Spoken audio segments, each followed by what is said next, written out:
I think musicians and comedians are so similar because they think the other side is so amazing.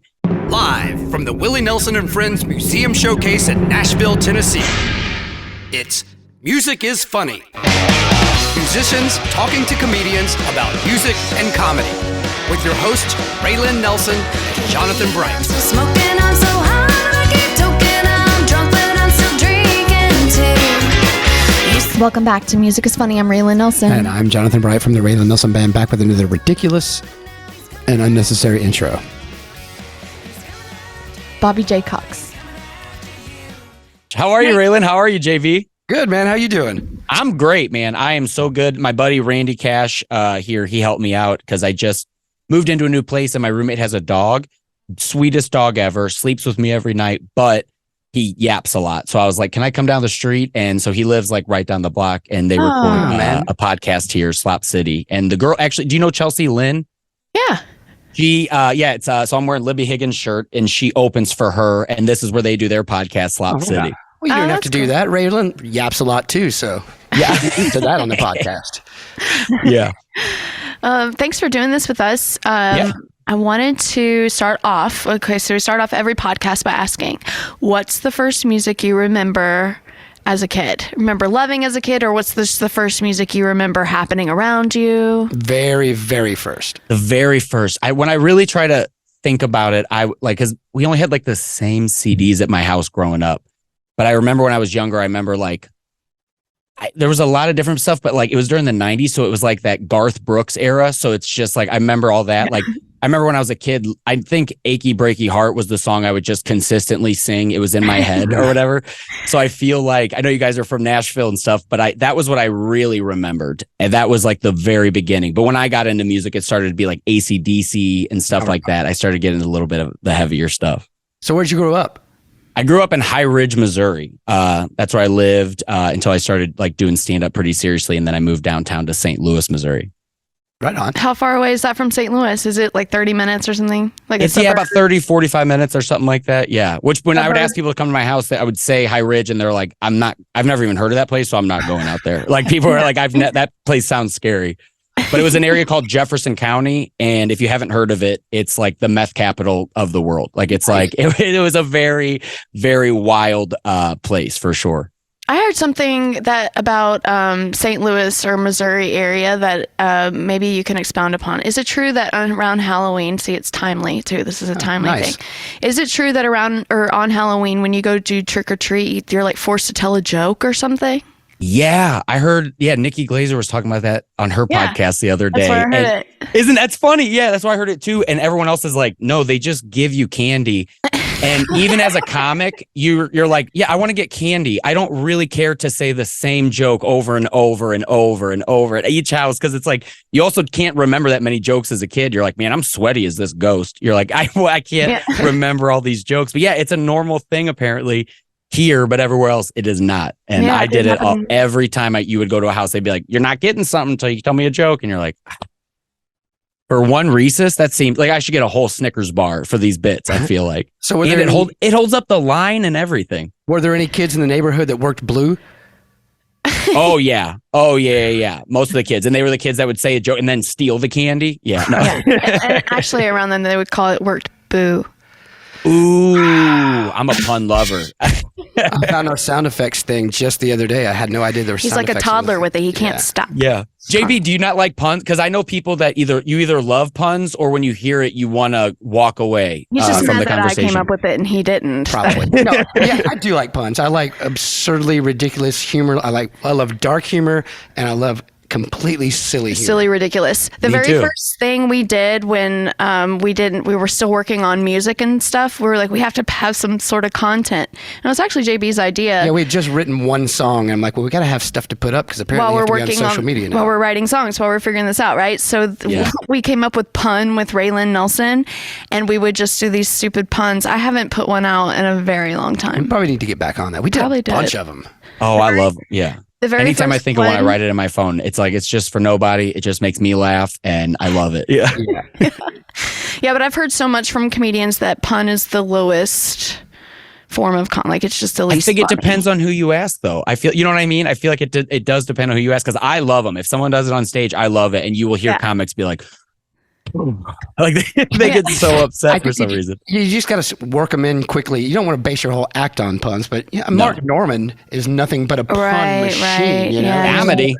Comedy. Yeah, I love Mark Norman. He's funny. I loved your guys' episode with Dane Cook, by the way, because for me, when you talk about remembering music, I like music a lot, but it's like you gravitate to comedy. Mm-hmm. And I remember the first thing I saw was Blue Collar Comedy Tour. My buddy, I remember watching it, and I came home and I tried to explain it to my parents. I was like, I just watched this movie, but it wasn't a movie, and they were all just talking, and my parents go, oh, that's stand up. I was like, you knew about this and you never told me. And then it was like that. And then I remember the first time hearing Dane Cook, my cousin showed me him, and I was like, it was like how someone describes like hearing Led Zeppelin or something for the first time. Like when you hear the music that like, you're like, that's it. And it was Dane Cook for me. And I loved your guys' episode with him. It was so insightful. It was sweet. Yeah, it was good. Yeah. Thank God that JB does this podcast with me, because I feel like I was kind of starstruck in that one. I didn't say, but maybe like 5 words. I was just listening. Yeah. Sometimes it's hard. Sometimes you meet people, you're like, I think I'd be cool. And you meet them and you're like, like I've done that many times, made a fool of myself trying to meet someone. And then you're like, yeah. As soon as you walk away, you're like, oh, can we delete that? Can we delete that memory from their brain? Right.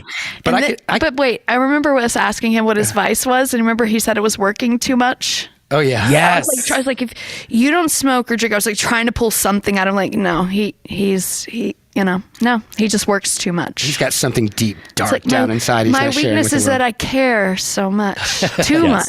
Yeah. And I'm the opposite. I have a lot. I like vices. I'm a fan of them.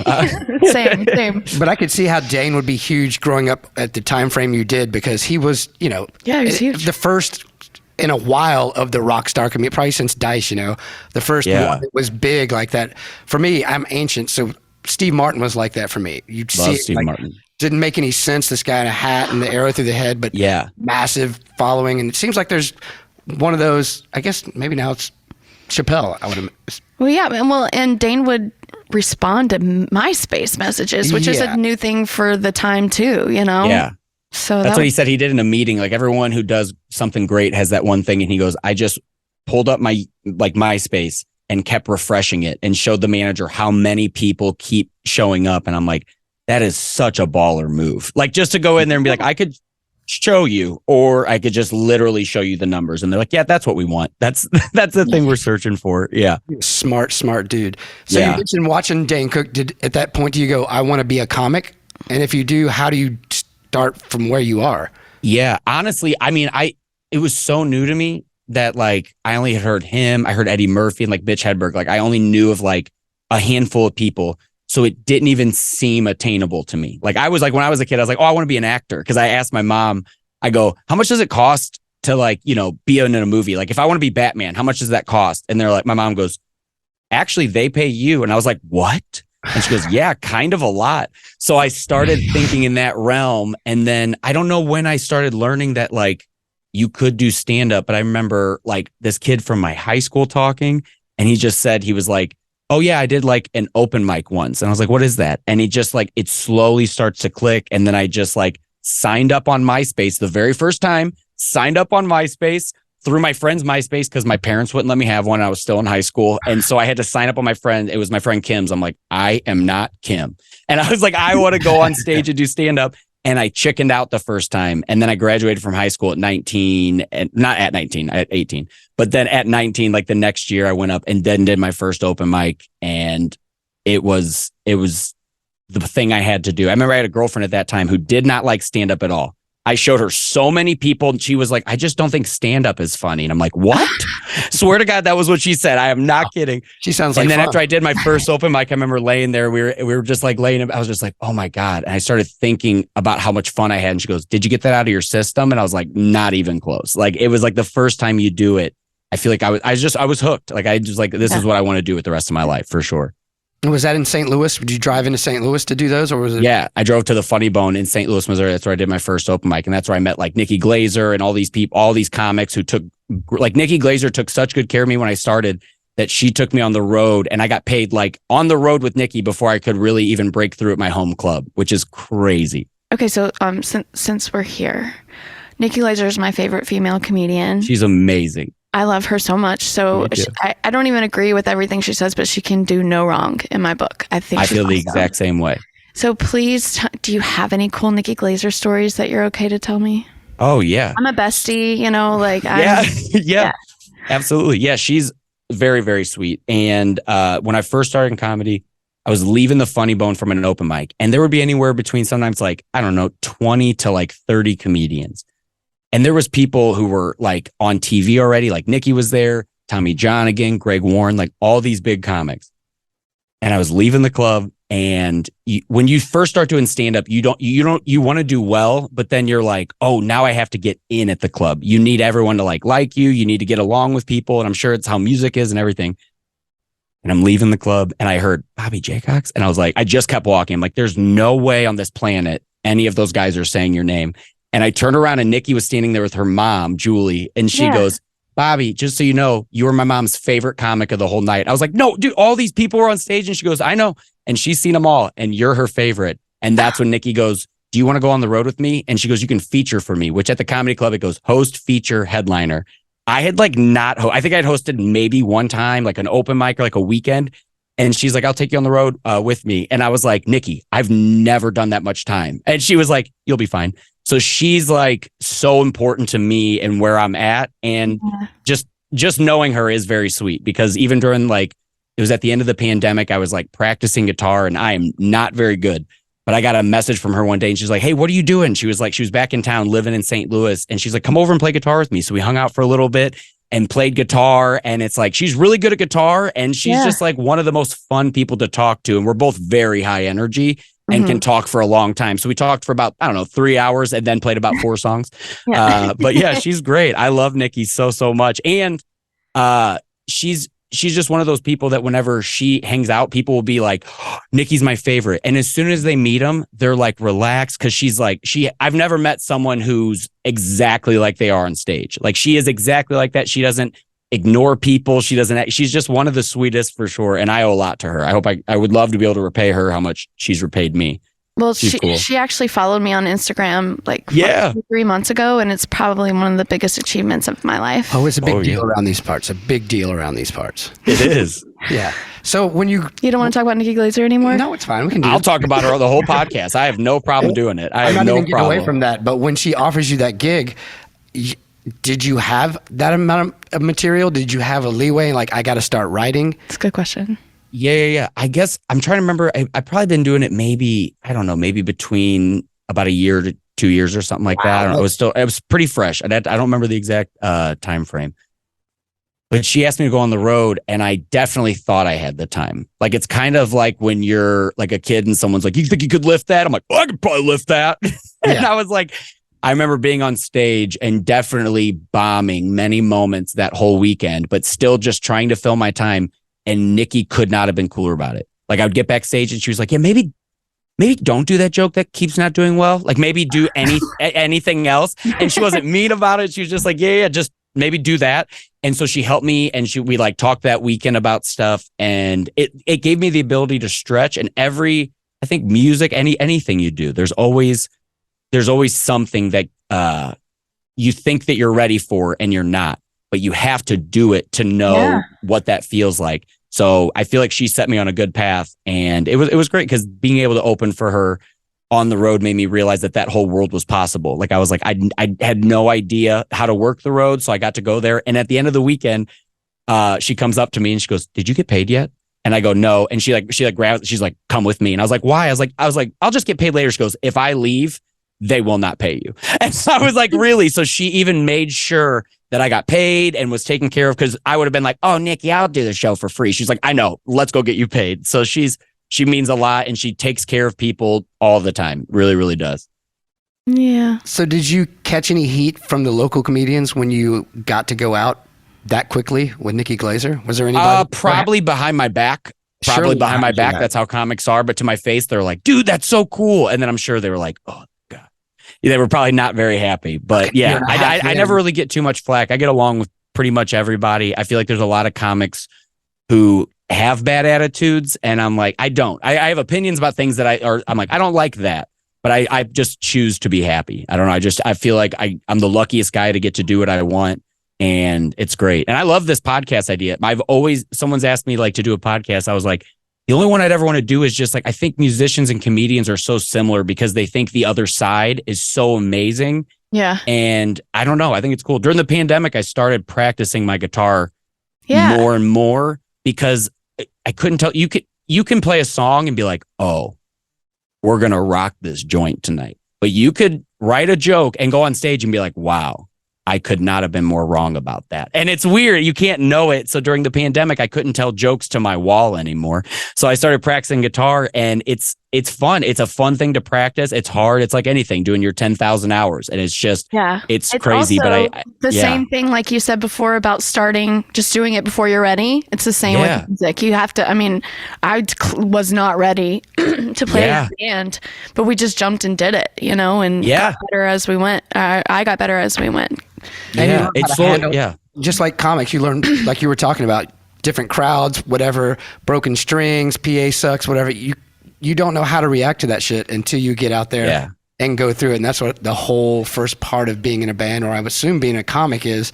Stage time is just knowing how to handle, because there's going to be some crazy shit thrown your way. Yeah. And you got to learn how to handle it, and you got to learn how to be told no a lot too. Yeah, yeah, you're right. And I think there's that you get told no a lot. There's a lot of things, and everything seems scary until you do it. Like I did my first open mic with a guitar probably like a couple months ago, and I played an original song and a cover song, and I was so scared. I was like, I did not do a bombed, however you want to call it, whatever. Missed a lot of notes, missed all that stuff. But after I did it, it made me practice more, and then I headlined this theater in West Bend, and at the end of it, I was like, thank you guys so much for coming out. I don't know if anyone wants to hear this, but I'm going to play a country song right now. And I played Zach Bryan's Heading South, because the first time I heard it, it like connected with me. It's one of those times where it's like truly brought tears to my eyes.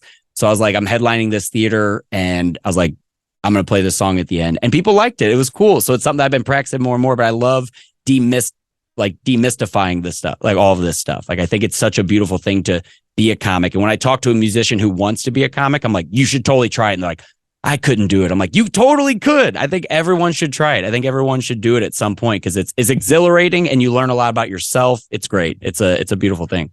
So did you never write songs or play in a band before this point? Like as a kid, high school, did you have designs? I was in a garage band. We literally only played one show, and it was in my garage. It was for my graduation party, and we played because my grandma requested us. And I would say we were like a pop punk rock band or whatever. And my grandma asked us to play and was watching us like this the whole time. She was just like,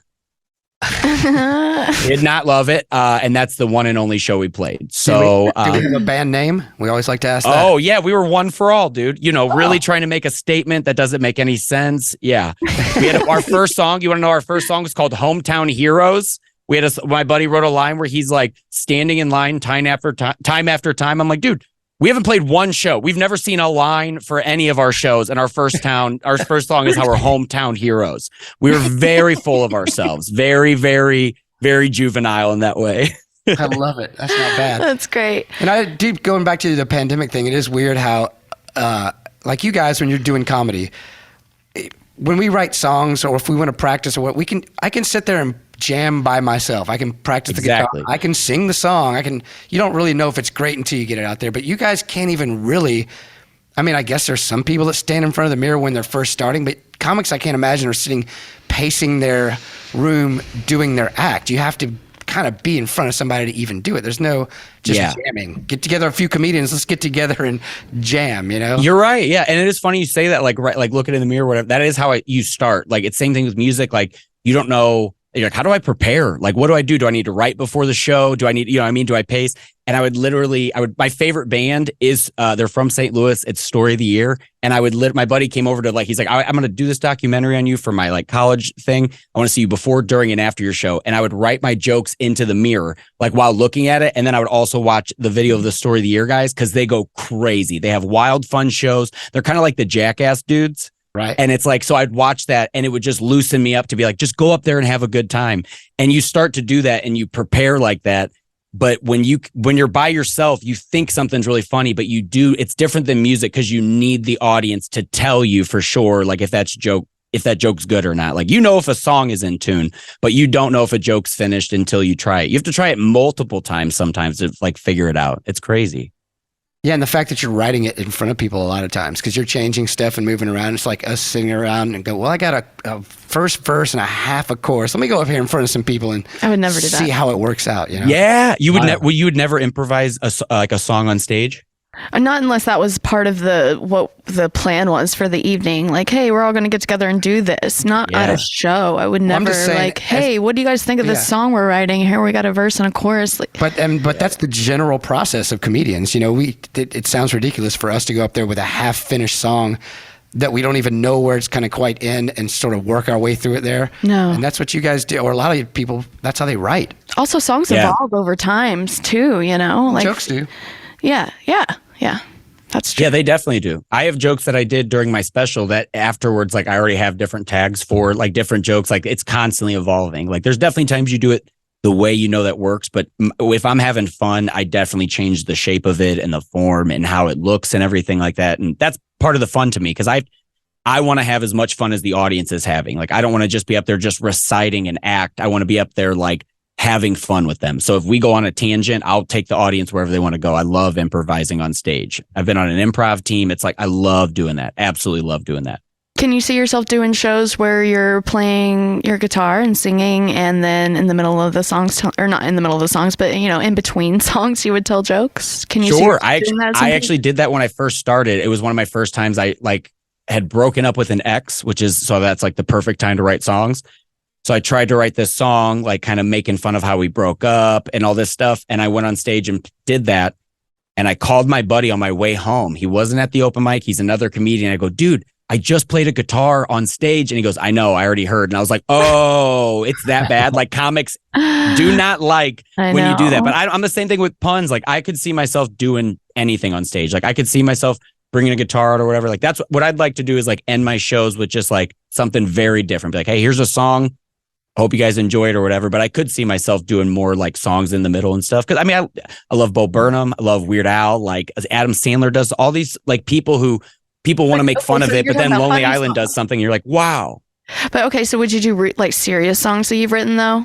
Yes, absolutely. I actually wrote a lot like during the pandemic, and everyone asked like, are your songs funny? I'm like, all of them are sad. All of the songs that I write are usually very, very sad songs. I just feel like it's a separate part of my soul. Like stand up is so fun and exhilarating. So it's fun to see like the flip side of everything in music. And that's what I enjoy about it. Like when I come home and if I'm like did a show or whatever, it's like, sometimes you want to write. Usually I don't, you know what I mean? I already did the thing I want to do tonight. So now I want to come home and just sitting down and playing on my guitar. It's relaxing. It's soothing. And it's something that I do enjoy doing in a very different way instead of just writing about farts or something like that. Do you think that when you're first starting writing songs, do you think it's easier to write a sad song than a happy one? It seems like that's the first go-to. It was me too. But you write some sort of melodramatic, might even be that sad, but you're trying to make it sad and emotional, Yeah. Why do you think that is? What do you think it is about music that makes it like comes out like that? I think it might just be harder to write a happy song. Or I don't know. Maybe it's a different time frame because if you're young and start writing songs, you're going through puberty or whatever, and everything's sad, overly dramatic, angsty, and ridiculous. So maybe that's part of it. Just like you starting to write something you think that chicks will want to hear and like. Yeah, that's yeah. I wonder because I listened to like heavier stuff, so I was always like I would like tried to write songs, but I was like, I don't know how to write songs about like the devil. Like I didn't know how to do that. But then as soon as you stop caring what other people think and just write from like where you're at, like I don't know. That's why I was wondering where it comes. I feel like because for comedy, you sit down and you're like, I'm in a silly mood. I want to write this. But I feel like to grab your guitar, sometimes you're happy, but I feel like most of the time I'm like at home and I'm like, so I feel like maybe that's where it starts. I don't know why, but I do definitely gravitate towards very, very sad songs. I will say if I'm feeling sad or angry, music lifts me out of it. Yeah, it does. It really, really does. I love going to see a live show. That's when I'll feel the most inspired to like watch live music. When I leave there, I'm just like, oh my God, that was so much fun. Especially watching you guys like play with each other and look at each other and have a good time. Because if we're not doing well, I have no drummer to turn around to and be like, rough gig, man. Like I'm just by myself. Yeah, but also you don't have to pay a drummer to be there and pay for his hotel room. That and is make sure true. that he gets food when he needs it. The drummer could be an asshole. You never know. Yeah. Yeah. Is your guys' drummer an asshole? I can't tell. You guys are both just like, Which yeah, one? yeah. 14. We've just had a billion of them. We just had a lot of drummers. We can't my hold God. a drummer down. How could you? Yeah. Yeah, they go on to bigger success. So Yeah, I yeah. feel like we're doing them a favor. Yeah. We're a All that little being launching said, pad all for that the being drummers. said, we have literally one song in our catalog that's sad, and everything else is not sad. That's true. Yeah. But yeah, I feel like I connect to the songs and stuff too. I love Nashville. I've been to Nashville so many times. I love coming down there. My friend Tara Lynn Pfister, she plays down there, and whenever me and my ex broke up, I was like, I think I'm just going to get out of town. So I just literally got in my car and drove straight to Nashville and went and hung out with my friends Mike and Josh. And we just went out. We had a great time. We just went out, and it's so much fun. I love Nashville. It's a great time. It's a big, tiny town. Yeah, it's cool. I like it. So do you have buddies that live here, you say? Yeah, I have a bunch of people. I know a lot of people that live there. Like I said, yeah, like Libby, she just moved there. My friend Tara Lynn Pfister, who plays music, she lives there. My favorite band, Story of the Year, they went down there. They recorded their album there. The last time I went down there, I also had a homeless man ask me for a cigarette. And then he goes, hey, he was just like, hey, can I stand here and smoke with you? And I was like, sure. So I'm smoking a cigarette near this homeless guy. And then he looks at me and he goes, excuse me, dude, are you on speed? And I was like, actually, no, I'm not. I was like, that's what's crazy about Nashville is I'm so high energy that even in Nashville, the chill scene, the guy was like, man, this guy seems like he's going through some stuff. I was like, not at all, dude. I was like, I'm smoking a cigarette and chilling. I might even I've smoked a little something else, but we are having a good time in Nashville. I love it in Nashville. It's so much fun. It's wild how many people are moving here too. A lot of comics. There are a lot of comics. Well, I think people start to realize that just you don't have to live on the coast. They're great cities. There's fun places that you can live. But yeah, I think Nashville's a great scene. I think Austin's coming up. And that's why I like living in St. Louis. It's fun to live a pretty normal life instead of living around where everyone's trying to get the same thing you are, which down there, that is all. I mean, the first time I went to Nashville, I walked in to go see my friend Tara and I go, hey, she's playing. Where's the band at? And she goes, which band? And I go, the band playing at this bar. She goes, honey, there are 4 bands at this bar. And I was like, I have never seen anything like that. I've only seen one band at one bar, never multiple in one bar. It's wild.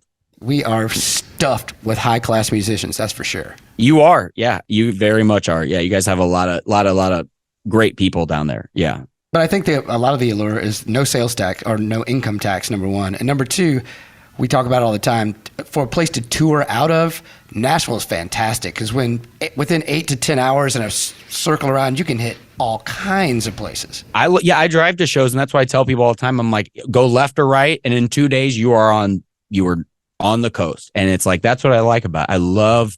I definitely love that aspect of it. It's amazing. How far away from Austin are you?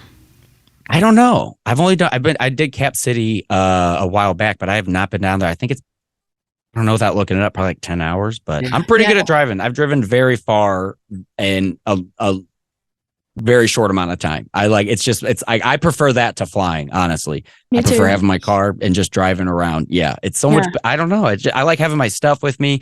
If there's no way my car gets canceled, you know what I mean? Like it doesn't, it's but you're like, oh, my flight got canceled. This is crazy. You're on your own time. You have control over when you're using the bathroom and when you can The smell unfortunate thing, it's not good. I was in New York this last time and I did park in the wrong spot and I did get my car impounded. And they would not give me my car because my tags were expired. Didn't know. I just forgot. And so they're like, we can't give you your car back. And I was like, well, I have to drive back to St. Louis. And she goes, I don't need this drama in my life. And just like told me to leave. I was like, ma'am, I don't need this drama. So I had to leave my car in New York City and fly home, get a rental car and go do shows all weekend. Come back to St. Louis, go get my 2 little tiny stickers, fly them back to New York, put them on there. And they're like, good to go. So I prefer to drive unless that happens. That's not great. That's not good. Still almost better than flying. Yes. So I would agree. You got to drive a new car for a little bit, maybe a newer, fancier car for a little bit. Oh yeah, and you drive it way worse than you drive your car. I think that Jeff Foxy, he's just like, you just drive it awful. Like I literally every time it's green, I I'll take it off the gas, but it's going to the floor for sure. Every time I get on it, it's going to the floor. Brakes. Oh my! I hope they're smoking by the time I get home. Yeah, I don't take care of those things. It's hilarious. So, how's it like touring right now? I always think about how, I've been through 2 different kinds of touring. I guess it's all kind of the same, but especially guys that are driving around. That reminds me back of the old school kind of comics where do you grab a couple of buddies and you just hit the road for, Thursday, Friday, Saturday, Sunday, come back? How's that working nowadays? And I know different for everybody. I'm sorry, go ahead. I know it's different for everybody, but in your case. Yeah, well, that's what I was going to say. And I feel like that's the cool thing about music is having a lot of people with you. And there are times that you go on the road with your buddy here and there and do a tour. Like I talked to my friend Tara about doing that. We're talking about like, let's do a tour together, do music and comedy. I was like, it'd be so much fun. And I feel like there's a lot of cool things like that. But most of the time you have to go on the road by yourself just because it almost doesn't make sense. Usually if you get booked, it's a headliner from one city, sometimes a feature from there, or sometimes from another city. So usually it's a hodgepodge, like pulled together of like a jam band or whatever. Like it's just like a way to like get around. So usually I'm by myself, but I honestly don't mind it because you get to see so many people in a weekend that the 8-hour drive home or whatever is kind of relaxing. Like it's kind of nice. And like, I love seeing the country. We live in such a vastly different, like the West Coast looks so different than the East Coast. So when I'm driving, I'm like just constantly loving the skyline and stuff. And I love it. But touring, it's usually by myself. And sometimes it's hard, especially when you start. There's so many times I've slept in my car and you do that. And when you bomb and then go sleep in your car, it's not a great feeling. It makes you look at the sky and be like, what are we doing, Bob? What's the plan? Like it's definitely a hard road, but I feel like you like anything, that's the way it's earned is just like going and doing stuff that no one else could imagine that seems terrible, but I couldn't imagine living any other way.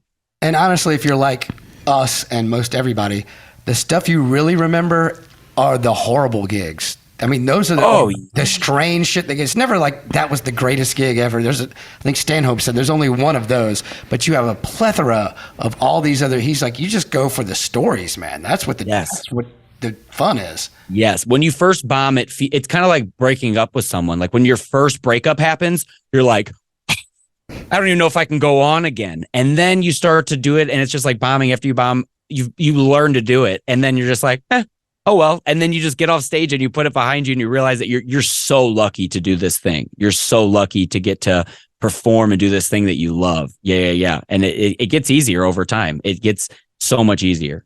And if you're really doing the comedian thing or the musician thing, your lifestyle is going to be unconventional. If you're really doing it, it just has to be. Your hours are completely different, and your priorities are completely different. Yeah. Most people think you're they think you're either rich or insane. They assume if you're doing it, you're big huge tour bus, you're making millions of dollars, you're in a band, or why would you put yourself through that? It's one of the You're very, very right. Yeah, it is weird. It's also, it makes it hard to like meet people. Like I remember when I was like first starting comedy, I remember a girlfriend was like, hey, are you still writing? Like, I was like, yes. And she was like, okay, do you have to do that every day? And I was like, I think so. That's what they say.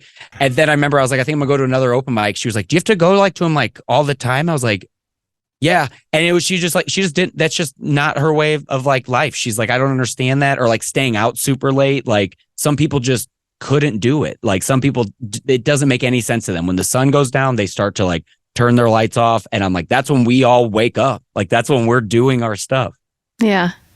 Yeah. And honestly, I think it would be great if we played gigs from like, 9 to 5 in those hours and we'll be done by 5 p.m. That'd be fantastic. We just are not afforded that opportunity. No. We don't get to. We have to wait till everybody's done working before we start. I don't know. I don't think I'd want to play a gig at 9 a.m., honestly. I wouldn't either. Not 9 a.m. But I'm just saying. I could podcast at 9 and then we could play at like 2. I'm just saying if a band or comic's job happened within working hours and you got your hour in sometime in the workday, if that was the normal. I love early shows. When we play early shows, it's my favorite. When we play like 3 or like a festival or something, and we're playing like 3 or 4.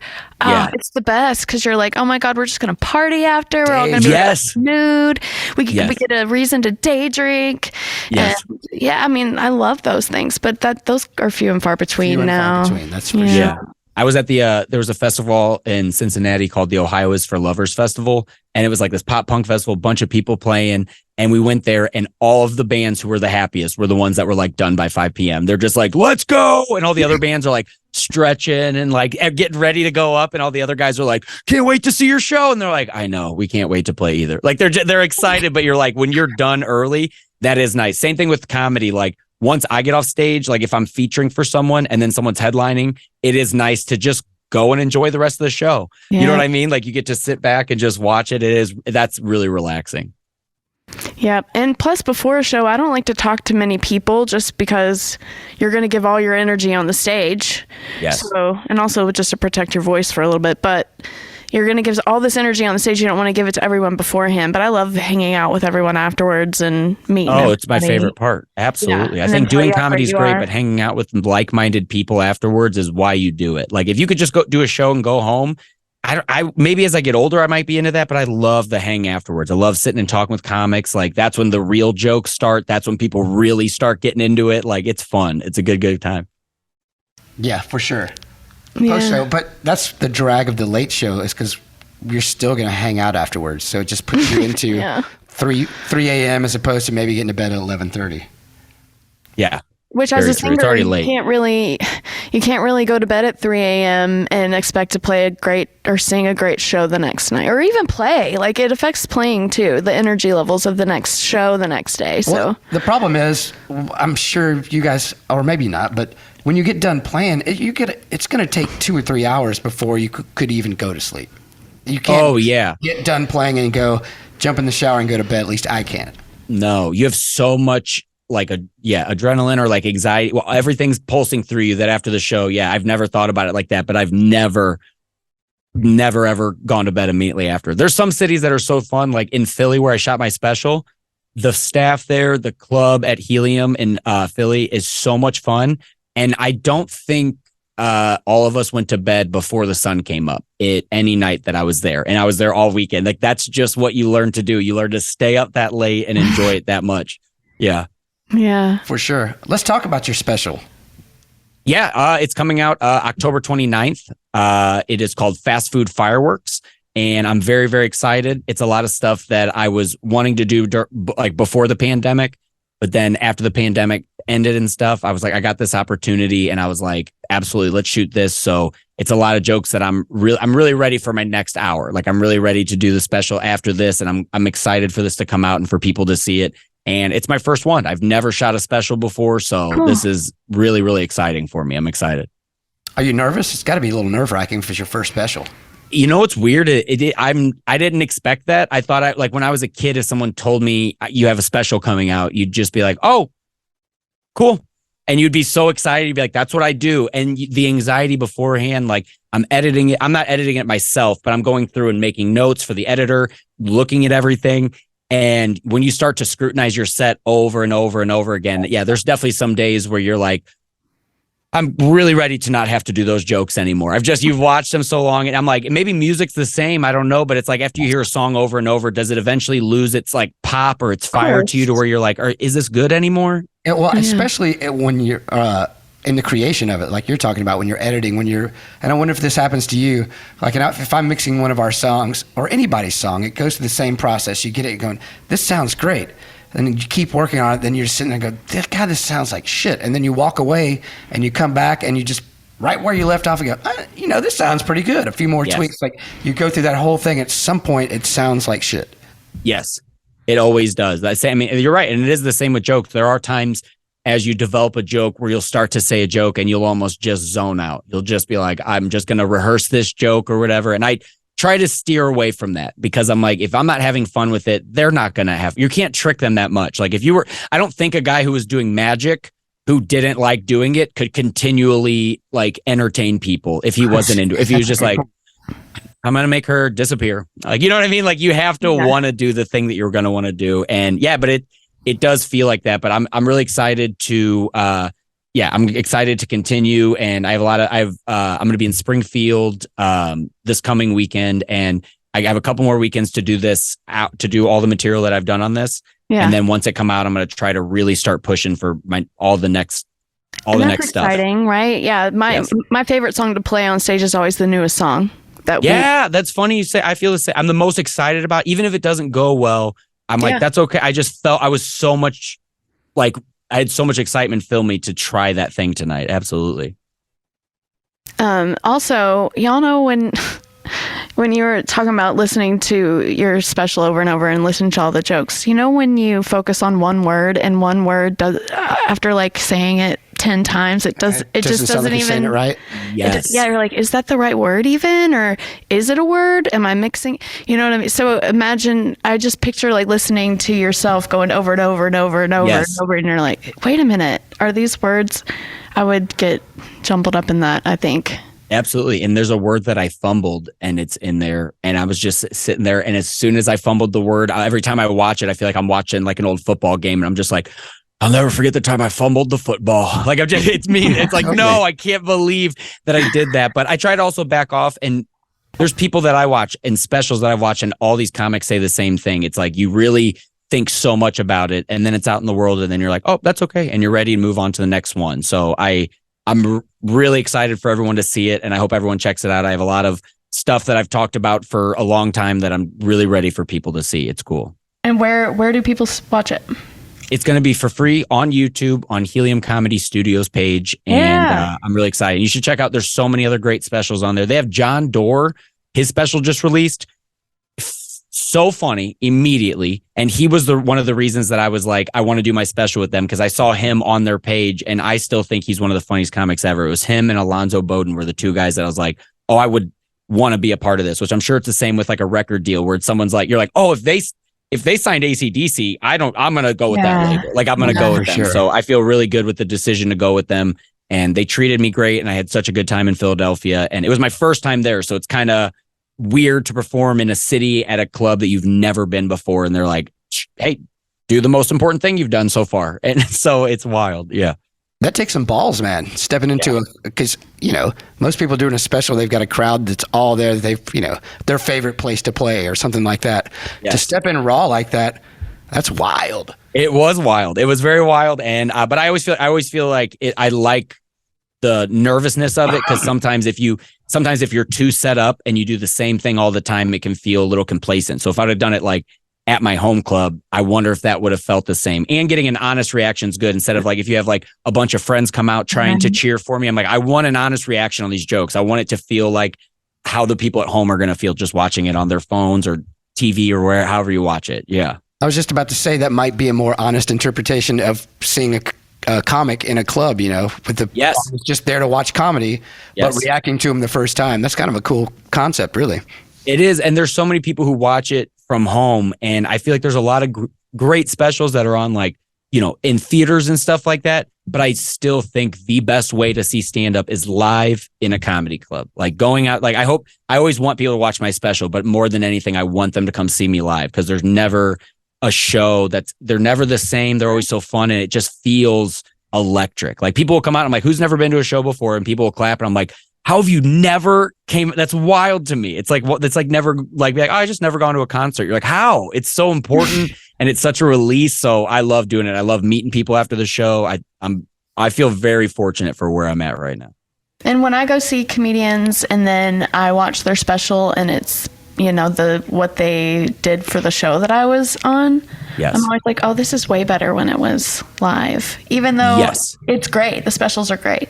It's just way better when it's live. And I think you're a lot looser whenever you know that there's cameras not on, because there's something about having a camera on you that, like, when you're recording the thing, that you get a little bit more nervous. But whenever there's no camera, then you'll have the show. You're like, I wish someone would have set up a camera. Like, I feel like that would be the nicest thing someone could get for a comic, is to pretend like shoot a special without them knowing you were shooting a special. You'd be like, thank you so much, because you're so much more loose, because otherwise you're like, oh, am I facing the right way? Like, there's so many little things that you have to think about on top of doing something that most people don't do. Dude, it's just like recording in the studio or playing a live gig.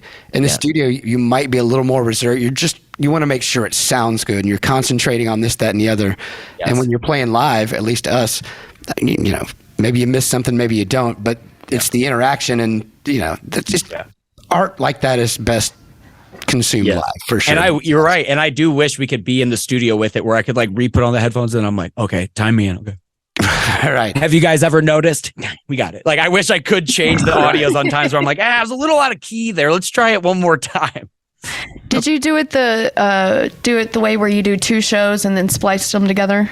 We did 2 shows, but because they have like audience members and stuff in there that you can see, we just chose to do 1 show. So it's like there might have been a bit that hit harder in the one before that or whatever, but we just did one of the shows. But I had 2 opportunities and both shows were really fun. And I'm very, very pleased with I think we went with the late show, which is always fun because it's like a little bit more loose. People have like they probably came to the show after partying a little bit, you know? So it's like, it's always fun. Yeah. But hopefully, maybe the next one, because it is nice when you can splice between it. I have friends who have done one where they're like, I put this one here and it hits way harder than the first show. I was like, man, that's cool. Like, it is nice, but it's so much easier when you can see the audience instead of people being like, hey, how many nights did he do this? It's just nicer to just have the reaction and just put it out there. And it's at a comedy club. So I want it to feel like it's at a comedy club. And there's parts where you mess up and stuff. And it's like the ones at theaters are the ones where it's like you do 2 nights, you really get everything together. You make sure the microphone's in this, you do all that stuff. And hopefully I'll be there one day. But I love the feel of just being at a club and just being like, here we go.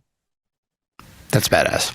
Okay, so before I let you go, I want to ask you, what's the first time you remember hearing about my grandpa, Willie Nelson? What's your own personal Papa Willie thing? Absolutely. Because I watched your interview with Dane and I thought about this because I was like, what was my first recollection? Because I was thinking music. I was like, that's what he's known for.